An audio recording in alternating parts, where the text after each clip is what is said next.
Details చూస్తే రాష్ట్ర మంత్రివర్గ సమావేశం ముగిసింది. ప్రగతి భవన్లో సీఎం కేసీఆర్ అధ్యక్షతన జరిగిన సమావేశంలో పలు నిర్ణయాలు తీసుకున్నారు. స్టీఫెన్సన్ను మరోసారి ఆంగ్లో ఇండియన్ నామినేటెడ్ సభ్యునిగా నియమించాలని నిర్ణయించారు. దీనికి సంబంధించి గవర్నర్కు ప్రతిపాదనలు పంపారు. గవర్నర్ ఆమోదం తర్వాత స్టీఫెన్సన్ నియామకంపై గెజిట్ విడుదలవుతుంది. అటు అసెంబ్లీ ఎన్నికలను ప్రశాంతంగా విజయవంతంగా నిర్వహించినందుకు ఎన్నికల సంఘాన్ని మంత్రివర్గ సమావేశం అభినందించింది. అయితే తెలంగాణ రాష్ట్ర ముఖ్య ఎన్నికల అధికారి రజత్ కుమార్ను రాష్ట్ర ప్రభుత్వ యంత్రాంగాన్ని కూడా కేబినెట్ ప్రత్యేకంగా అభినందించింది. అటు తెలంగాణ అసెంబ్లీకి ఎన్నికైన శాసనసభ్యులకు భారత రాజ్యాంగం ప్రతులను తెలుగు, ఇంగ్లీష్, ఉర్దూ భాషల్లో అసెంబ్లీకి సంబంధించిన అన్ని నిబంధనల పుస్తకాలను, బుక్లెట్లను, ఇతర సమాచారాన్ని అందివ్వాలని ప్రభుత్వం నిర్ణయించింది.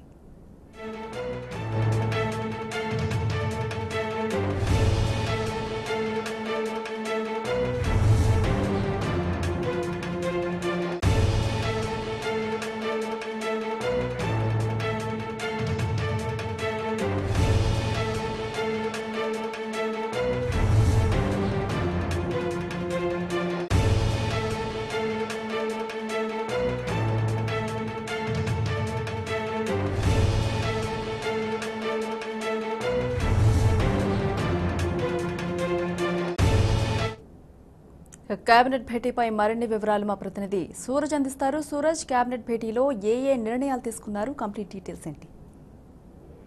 సునీత, మొన్న తెలంగాణ రాష్ట్ర ఏర్పడిన తర్వాత మొట్టమొదటి ఎన్నికలు జరిగిన తర్వాత ముఖ్యమంత్రి కేసీఆర్ నేతృత్వంలో తెలంగాణ రాష్ట్రానికి మరొకసారి ప్రభుత్వం ఏర్పాటు చేసిన తర్వాత తొలి మంత్రివర్గ సమావేశం ఇవాళ ముఖ్యమంత్రి కేసీఆర్ అధ్యక్షతన ప్రగతి భవన్లో జరిగింది. చరిత్రలో ఎన్నడూ లేని విధంగా ఈసారి ఇతర సభ్యులతో పాటుగానే నామినేటెడ్ ఎమ్మెల్యే సభ్యుడిగా అసెంబ్లీలో ప్రమాణం చేసే విధంగా నియామకం జరపాలని చెప్పేసి ఇవాళ కేబినెట్ సమావేశంలో ముఖ్యమంత్రి కేసీఆర్ నేతృత్వంలోని కేబినెట్ సమావేశంలో నిర్ణయం జరిగింది. సాధారణంగా నామినేటెడ్ సభ్యుడి నియామకంలో జాప్యం జరగడం పరిపాటిగా కొనసాగుతుంది. దీనివల్ల నామినేటెడ్ మెంబర్ ఇతర సభ్యులతో కలిసి ప్రమాణ స్వీకారం చేయడం సాధ్యపడటం లేదు. ఫలితంగా విలువైన పదవీ కాలాన్ని కూడా వాళ్ళు కోల్పోవాల్సిన పరిస్థితి తలెత్తుతుంది. ఈ సమస్యను అధిగమించడానికి తెలంగాణ ప్రభుత్వం తన మొదటి కేబినెట్ సమావేశంలోనే అసెంబ్లీలో నామినేటెడ్ సభ్యుడి నియామకానికి సంబంధించిన నిర్ణయం తీసుకోవడం జరిగింది. తెలంగాణలో గంగా జమున తహజీబ్ ను కొనసాగించడానికి ప్రభుత్వం అసెంబ్లీకి సంబంధించిన వ్యవహారాల్లో నిర్ణయాలు తీసుకుంటున్న పరిస్థితి మనకు స్పష్టంగా కనిపిస్తుంది. ప్రోటెం స్పీకర్ గా ముస్లిం వర్గానికి చెందిన ముంతాజ్ అహ్మద్ ఖాన్ నియమించిన విషయం తెలిసింది. అసెంబ్లీ నామినేటెడ్ సభ్యుడిగా కూడా క్రిస్టియన్ మతానికి చెందిన ఆంగ్లో ఇండియన్ ఎల్విన్ స్టీఫెన్సన్ ను నియమించాలని చెప్పేసి ఇవాళ జరిగిన కేబినెట్ సమావేశంలో నిర్ణయం తీసుకోవడం జరిగింది. ఇందుకు సంబంధించి గవర్నర్ కు ప్రతిపాదన కూడా పంపారు.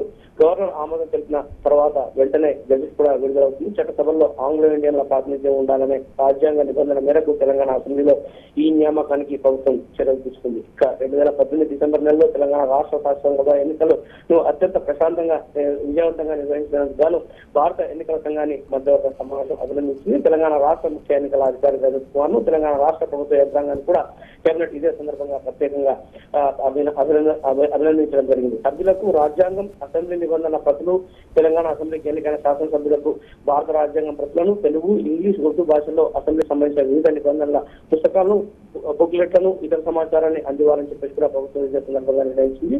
ఇందుకు సంబంధించి ప్రతులను అసెంబ్లీ కార్యదర్శి వేదాంతం నరసింహాచార్యులు ప్రగతి భవన్లో ముఖ్యమంత్రి కేసీఆర్ చూపించడం జరిగింది. Sunitha. Right. Thank you, Suraj. Thanks for the updates.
రాష్ట్ర మంత్రివర్గ సమావేశం ముగిసింది.